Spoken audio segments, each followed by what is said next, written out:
Salut à tous, on se retrouve pour Tintin en Amérique, Bobby Smiles qui était en fait caché, il n'était pas caché, il avait été transporté dans cette caisse. Et donc on avait la surprise du chef de la police. Ça alors, Bobby Smiles. Allez, on va enchaîner. Et là, on a justement le même chef de la police qui, à nouveau, utilise son téléphone et qui dit « Allô, l'agence Pressa ? Ici le chef de la police. Vous pouvez annoncer que Bobby Smiles, le gangster bien connu, a été capturé après une poursuite de plusieurs semaines par le jeune reporter Tintin.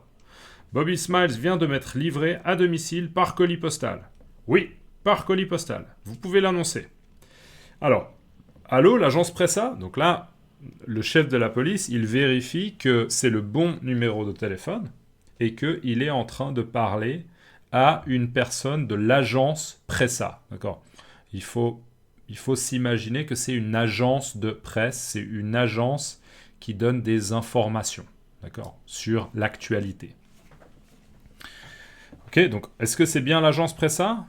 Ici, le chef de la police, d'accord, je suis le chef de la police. Alors, je vous transmets une information. Vous pouvez annoncer, vous pouvez donner l'information, d'accord, annoncer quelque chose, donner une information.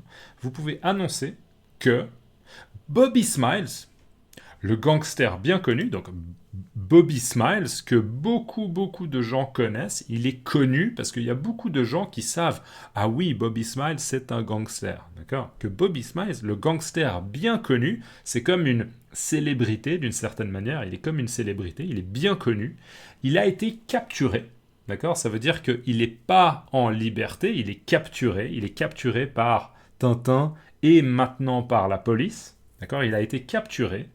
Après une poursuite, je vous rappelle, c'est ça, c'est quand une personne essaie d'attraper une autre personne, d'accord, une poursuite. Après une poursuite de plusieurs semaines, d'accord. Alors je ne sais pas exactement combien de semaines, peut-être 2, peut-être 3, peut-être 4, peut-être 5, mais plusieurs semaines de poursuite. Et c'est qui a capturé Bobby Smiles ? C'est le jeune reporter Tintin, d'accord. Donc c'est une poursuite de plusieurs semaines par le jeune reporter Tintin, d'accord. La poursuite, elle a été faite par le jeune reporter Tintin, le jeune journaliste Tintin. Bobby Smiles c'est-à-dire que c'est très très récent, il vient de m'être livré, donc il vient de m'être livré, ça veut dire on me l'a livré il y a quelques minutes. On m'a livré le gangster, on m'a donné le gangster, on m'a livré le gangster il y a quelques minutes, d'accord. Bobby Smiles vient de m'être livré, d'accord. Livrer, c'est ça, hein, c'est vraiment transmettre une lettre à quelqu'un, ou bien transmettre un paquet à quelqu'un, ou bien un colis, ou bien une caisse, d'accord. Livrer quelque chose. Il vient de m'être livré à domicile. Alors là, c'est un peu bizarre parce que à domicile, pour moi, à domicile, ça veut dire à l'endroit où j'habite. Pas l'endroit où je travaille, mais l'endroit où j'habite. Je sais pas pourquoi. Est-ce que c'est la maison du policier ? Je pense pas, je crois pas. Mais peut-être que il appelle le commissariat, d'accord. Le commissariat, c'est là où travaillent les policiers. Le commissariat. Peut-être qu'il appelle ça son domicile. Je sais pas. Peut-être qu'il vit là-bas. Peut-être qu'il vit à l'endroit où il travaille. C'est possible aussi. Il vient de m'être livré à domicile par colis. Je vous rappelle, un colis postal, d'accord ? Donc comme si c'était dans un paquet. En effet, c'était dans une caisse. Oui, par colis postal. Là, il précise, il confirme. Hein, c'est pas une blague, c'est pas une blague. Non, c'est sérieux, par colis postal. Vous pouvez l'annoncer, vous pouvez transmettre l'information. Allô, l'agence Pressa, ici le chef de la police. Vous pouvez annoncer que Bobby Smiles, le gangster bien connu, a été capturé après une poursuite de plusieurs semaines par le jeune reporter Tintin. Bobby Smiles vient de m'être livré à domicile par colis postal. Oui, par colis postal. Vous pouvez l'annoncer. Alors là, on a la vignette suivante et le narrateur nous dit le lendemain. D'accord ? Donc le jour suivant. Donc ça, si ça s'est passé, je sais pas, mardi, ça veut dire que ça, c'est mercredi. Le lendemain. Reste tranquillement ici, mon vieux Milou. Le temps d'aller chercher le chef de police et je reviens. D'accord, donc. Reste tranquillement ici, mon vieux Milou. Le temps d'aller chercher le chef de police et je reviens. Et Milou qui dit « À bientôt !» Donc, Là, il y a Tintin qui donne une consigne, on va dire, à son chien, Milou, et il lui dit, tu restes tranquillement ici, d'accord? Tranquille, ça veut dire... Être tranquille, c'est ne pas être agité, d'accord? Le contraire d'agité. Par exemple, là, je suis tranquille, tranquille, et là, je suis agité. Hein? Quoi? Ouais, ça va? Ouais, ok. Là, je suis agité, je suis pas tranquille. Donc, reste tranquillement ici, ça veut dire relax, Milou, reste ici, tu peux te reposer, tu peux dormir un peu, tu peux te détendre, tu peux regarder la télé. Pchit, pchit, pchit, ok. Mais reste tranquillement ici. Reste tranquillement ici, tu restes ici, tu ne pars pas. D'accord? Tu restes ici. Reste tranquillement ici, mon vieux Milou, mon ami Milou, le temps d'aller chez le chef de police et je reviens. Donc le temps d'aller chez le chef de police et je reviens. En gros, il dit, je vais juste aller chez le chef de la police et après je reviens. Donc donne-moi peut-être, je sais pas, 1 heure ou bien 1h30. D'accord? Donc toi, tu restes ici et moi, je vais prendre le temps qu'il faut pour aller chez le chef de la police et après, je reviens. Et Milou, qui visiblement accepte et dit à bientôt, ok? À plus tard. À bientôt, à plus tard. C'est à peu près la même chose dans ce contexte. Et là, on a Tintin qui, j'imagine, sort de chez lui. D'accord? Il sort de chez lui et on voit des hommes là qui viennent vers lui. Et on a cet homme qui dit: je suis le directeur du World's Musical, monsieur Tintin. Je vous engage aux appointements de 1 000 $ par semaine. Voici un chèque de 5 000 $ pour vos premiers frais. D'accord. Alors, qu'est-ce qu'il dit cet homme? Je suis le directeur du World's Music Hall. Ok, alors, Hall, en fait, en français, on dit World's Music Hall. Ok, on va pas prononcer les H. World's Music Hall. Donc, il est le directeur d'une institution qui s'appelle le World's Music Hall. Et il s'adresse à Monsieur Tintin, il lui dit: Monsieur Tintin, je vous engage aux appointements. Alors, l'expression engager aux appointements, c'est simplement, on va engager aux appointements, c'est simplement une manière un petit peu ancienne de dire: je veux vous engager, je veux vous donner du travail et je vais vous payer un salaire. C'est simplement ça. D'accord? Je vous engage aux appointements. Mais personnellement, c'est une expression que moi, je ne connaissais pas. J'ai regardé une définition en ligne. Voilà, c'est clairement un terme qui est un peu ancien. Engager aux appointements, employer quelqu'un avec un salaire fixe, régulier, souvent pour un poste stable. D'accord? Un poste, si vous parlez anglais, si jamais l'équivalent de poste, c'est a position. D'accord? Un poste stable. D'accord, voilà. Donc c'est simplement donner du travail à quelqu'un et lui payer un salaire. Donc là, on a cet homme qui fait une proposition à Tintin et qui lui dit: nous voulons vous engager, on veut que vous travaillez, vous, Tintin, vous allez travailler pour nous et on veut vous donner un salaire. Et le salaire, c'est de 1 000 $ par semaine. D'accord? 1 000 $ par semaine. Et voici un chèque. Un chèque, c'est un morceau de papier mais qui a de la valeur parce qu'il permet d'aller chercher de l'argent à la banque. D'accord, un chèque de 5 000 $ pour vos premiers frais. Et c'est quoi les frais? Les frais, c'est ce qu'on doit payer pour pouvoir travailler. Ce qu'on doit payer pour pouvoir se déplacer, par exemple. Les frais de transport pour se déplacer, d'accord? Par exemple, prendre l'avion, prendre le train, conduire une voiture, les frais. Ou bien les frais pour manger, d'accord? Manger, vous achetez un sandwich, eh bien ce sont des frais, parce que vous avez dû acheter le sandwich, d'accord? Les frais. Les frais. Donc, il donne déjà 5 000 $ à Tintin pour des premiers frais, pour les frais, si Tintin accepte le contrat. Et on voit que Tintin est vraiment surpris. Je suis le directeur de World's Musical, monsieur Tintin. Je vous engage aux appointements de 1 000 $ par semaine. Voici un chèque de 5 000 $ pour vos premiers frais. Et on a un autre homme qui se dirige également vers Tintin. D'accord? Cet homme-là, il se dirige également vers Tintin et on voit qu'il a le doigt un peu comme ça. Attendez, attendez. Alors, qu'est-ce qui va se passer? Là, on a plein d'hommes. Regardez, on va dézoomer un peu. Et on a plein d'hommes qui se dirigent vers Tintin. En fait, on devine que Tintin est là, derrière. Et regardez, on a 1, 2, 3, 4, 5, 6, 7, 8, 9, 10. On a une dizaine d'hommes qui arrivent vers Tintin. D'accord? Ils arrivent vers Tintin. Et en fait, visiblement, ils vont faire des propositions à Tintin. Ils vont faire des propositions. Alors, on a un homme là, je ne sais pas exactement lequel c'est, mais on a un homme qui dit « Monsieur Tintin, le General Broadcasting Corporation m'a chargé de vous offrir 2000$ par semaine pour parler à la radio. » D'accord, Monsieur Tintin, la General Broadcasting Corporation, d'accord. Donc, Monsieur Tintin, monsieur, la General Broadcasting Corporation, c'est une institution, encore une fois, et journalistique, je pense que ce sont des journalistes, ou c'est une agence de presse. Elle m'a chargé, ça veut dire qu'elle m'a donné la mission, elle m'a donné comme mission d'accord, de vous offrir 2000$ par semaine. Donc là, c'est une autre personne qui est en train de proposer un contrat à Tintin, et cette fois, l'offre, c'est 2000$ par personne. Avant, là, c'était 1000$ par semaine.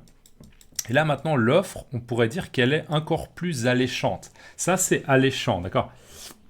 Imaginez, vous avez une glace, d'accord ? Il y a une glace en face de vous, et vous regardez la glace, et vous êtes « Ah, j'ai envie de cette glace. » C'est alléchant, d'accord ?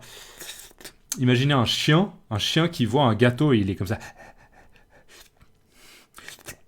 Quand le chien il a envie de manger le gâteau, parce que c'est alléchant, ça donne envie, c'est alléchant, ça donne envie, d'accord ? Donc là, c'est une offre qui est encore plus alléchante. Si jamais on va regarder l'orthographe alléchant, c'est pas la bonne orthographe, on va voir, c'est pas le bon orthographe, pardon. Il y a un accent, mais je suis pas sûr, je sais pas exactement lequel c'est, on va voir. Donc c'est une offre qui est encore plus alléchante, d'accord ? Alléchante, qui donne envie ou met l'eau à la bouche. Ça c'est une autre expression, ça met l'eau à la bouche.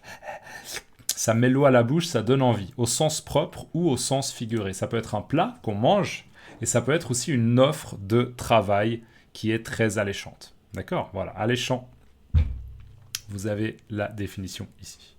Donc voilà une offre encore plus alléchante, pour parler à la radio. Visiblement, on comprend que Tintin, parce qu'il a capturé Bobby Smiles, maintenant, il y a plein d'agences qui veulent que Tintin travaille pour lui, d'accord ? Pour eux, pardon. Ils veulent, les agences, on va dire, elles veulent que Tintin travaille pour ces agences, d'accord ? Et donc, il y a une espèce de compétition pour essayer d'obtenir un contrat avec Tintin. Monsieur Tintin, la General Broadcasting Corporation m'a chargé de vous offrir 2000$ par semaine pour parler à la radio. Et là, on a un autre qui surenchérit. Qui surenchérit, d'accord ? Enchérir, donc il surenchérit. D'accord ? Ça veut dire que l'enchère, elle est encore plus haute. Je vous offre encore plus. D'accord ? D'abord, c'était 1000, maintenant c'est 2000, maintenant c'est 5000. D'accord ? Donc, il surenchérit. 5000$ par semaine. Et là, il y en a un autre qui dit 10 000$ pour nous permettre de reproduire la silhouette de Milou sur nos boîtes de biscuits pour chiens avec le slogan « Je brave tout grâce au biscuit Milou ». Donc là, c'est une autre sorte de contrat, visiblement. C'est un homme qui essaye de proposer un contrat à Tintin et il dit qu'il est prêt à payer 10 000$ pour avoir l'autorisation, d'accord ? Tintin, il va dire « Ok, je suis d'accord avec ça », il va donner son autorisation, il va permettre de reproduire la silhouette de Milou. Alors, c'est quoi la silhouette ? La silhouette, c'est quand on reconnaît la silhouette de quelqu'un, mais il n'y a pas beaucoup de lumière. C'est difficile. Silhouette génère une image. On va demander à ChatGPT de générer une image aussi. On va voir s'il peut nous générer une image d'une silhouette. Mais bref, vous allez comprendre. Mais en gros, lui, là, il travaille pour une entreprise qui fabrique des biscuits pour chiens. D'accord ? Des biscuits, c'est des choses qu'on mange. Des biscuits qu'on mange. Et ce sont des biscuits pour des chiens. D'accord ? Des biscuits pour chiens. Et en fait, comme Milou, maintenant, c'est devenu une célébrité, parce que Milou, il a aidé Tintin à attraper, à capturer Bobby Smiles. D'accord ? Maintenant, les gens de cette entreprise, ils ont envie d'avoir la silhouette de Milou, d'accord, une image de Milou sur les biscuits, sur les paquets de biscuits, parce qu'au niveau du marketing, c'est une bonne idée, d'accord ? Donc voilà, là, Là, vous voyez, c'est une silhouette. Voilà, silhouette. Forme sombre d'une personne vue en contre-jour. Ça, c'est la silhouette. Vous voyez, c'est la silhouette d'une femme. D'accord ? Eh bien, en effet, là, ce serait la silhouette de Milou. On verrait juste Milou, on reconnaît Milou, mais il n'y a pas beaucoup de détails. Et donc, cet homme-là, il veut pouvoir avoir l'autorisation de montrer la silhouette du chien, Milou. Et il y aurait un slogan. Alors, c'est quoi un slogan ? Un slogan, c'est une petite phrase qu'on utilise dans la pub pour dire que un produit est bon. Et c'est une petite phrase, souvent un petit peu facile à mémoriser, d'accord, qui est bien trouvée, qui est ingénieuse, qui est bien trouvée, et ça met en valeur le produit. Donc un slogan, c'est une phrase courte et frappante, utilisée pour marquer les esprits. Attendez. Hop. Slogan, phrase courte et frappante utilisée pour marquer les esprits, souvent en publicité ou en politique. Okay, par exemple, Just Do It est un célèbre slogan de la marque Nike. D'accord, voilà, ça c'est un slogan. Et donc le slogan de la pub pour cette boîte de biscuits ou bien de la marque, ce serait je brave tout grâce aux biscuits Milou. Donc le nom des biscuits, ce serait les biscuits Milou. Donc ça porte le nom du chien. Et ce serait je brave tout. Alors ça veut dire quoi, je brave tout ? Braver, on se souvient que c'est continuer à faire quelque chose même si c'est difficile ou même si ça fait peur. D'accord, j'ai bravé la pluie et je suis allé acheter une pizza. Ok, braver quelque chose. Donc je brave tout grâce aux biscuits Milou. En gros, le message de cette pub, ce serait si je suis un chien et que je mange les biscuits Milou, j'ai beaucoup de courage. Je deviens très très courageux. D'accord ? Donc c'est une pub un peu absurde, mais on voit que l'entreprise est prête à payer 10 000 $ pour que Tintin donne son autorisation. Et finalement, on a encore des hommes là qui débarquent, qui arrivent. Débarquer, c'est un mot familier pour dire ils arrivent, ils débarquent. Et on a cet homme qui dit « Je suis chargé par la Paramoul de vous engager pour tourner dans un film d'aventure. » D'accord ? Donc Paramoul, il faut croire que c'est une boîte de production de films, d'accord ? Une entreprise de production de films. Et il est, encore une fois, lui, il est chargé, il a comme mission d'obtenir un contrat avec Tintin pour tourner, d'accord ? Tourner un film, c'est-à-dire filmer un film, tourner un film d'aventure. Donc Tintin, il est devenu vraiment une célébrité. Tout le monde, on peut dire tout le monde se l'arrache. Tout le monde s'arrache Tintin parce que c'est devenu une célébrité. Tout le monde veut travailler en collaboration avec Tintin. Voilà, c'était un peu long parce qu'il y avait pas mal de texte là-dessus. Mais voilà, on en a terminé pour cette vignette. Dans les commentaires, mettez-moi ma chargée de. D'accord ? Je vous le zoome un petit peu. Mettez-moi ma chargée de. On m'a chargé de ou bien ma chargée de en français. Et dites-moi dans votre langue comment on dit ma chargée de. Ok ? Merci beaucoup. N'oubliez pas de lâcher un like, de lâcher ou de laisser. Lâcher un like ou bien laisser un like. Ça peut que m'aider et je vous dis à la prochaine. Ciao !